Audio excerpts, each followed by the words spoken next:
মারি গেলাম খাবার লাগছে কিল্লে বেয়াদবি কিল্লে করা মারি গেলাম কোন কারণে বেয়াদবি করা কিল্লে বেয়াদবি কিল্লে করা বেজাল কার হইছে আন্নের ভাই যদি আর বাইর হয় আর বাইর যদি বেজাল হয় তাহলে তোরে এত বসাস দিছে করে তুই আর বাইরে হিট করবে লাই জ্বরে আরে বেড়া আর যে বাপে জন্ম দিছে হেতেরে হে বাপে জন্ম দিছে আর যে মাই লালন পালন করিব করছে হেতেরে হে মাই লালন পালন করিব করছে হ্যাঁ এটা সত্যি যে হয়তো বা জায়গা জমি সংক্রান্ত বিষয় হেতের লগে আর লগে বেজাল কিন্তু আয় বাঁচি থাকতে তুই আর সামনে আর বাইরে মার বেলাই যাবি এটা তো আমি সহ্য করতে পারতাম না তোরে কি আমি শিক্ষা দিছি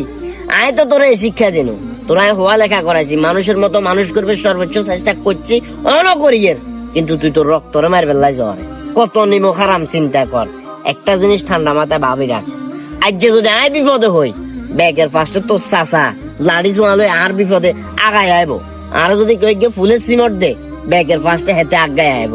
হেতে যদি কোনো বিপদে হয় ব্যাগের ফার্স্টে নিরুপায় আইয়ে কিন্তু যাবো লাশরম ব্যাগ বাদ দি ব্যাগের ফার্স্টে হেতের বিপদে হেতের সামনে দাঁড়ায় কমু আয় বাসে দেখতে সাহস থাকলে আর বাইরে গাছ থেকে ফুলের টোকা দিস অথচ তোরা বর্তমান প্রজন্ম তোরা এতটাই খারাপ এতটাই অধপতন হয়ে গেছে তোর নিজের রক্তর লগে বেমানি করে বলে লাড়িলে জ্বরে কোন কারণে আয় তো বাঁচিয়েছি না হেতেও বাঁচিয়েছে আইনও বাঁচিয়েছি তোরা করবি তোর বয়স আছে কিন্তু এমন কিছু করিচ্ছা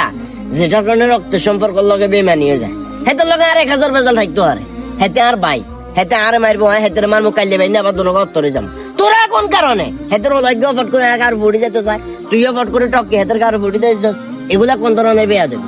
আজ যে সাপ সাপ কই দিছি আয় যতদিন বাঁচি আছি যদি বাপের প্রতি বিন্দু মাত্র সম্মান থাকে বিন্দু মাত্র ভালোবাসা থাকে কোন সময় আর বাইরের উপর হাত তুলবি না যাচ্ছা মানা করে দিলাম আমরা এমন এক জাতি আমরা নিজের স্বার্থের জন্য নিজের পরিবার নিজের প্রিয়জন সবাইকে ভুলে যাই সবাই এসব কাজ থেকে বিরত থাকবেন ভিডিওটি ভালো লাগলে শেয়ার করে দিবেন ধন্যবাদ সবাইকে।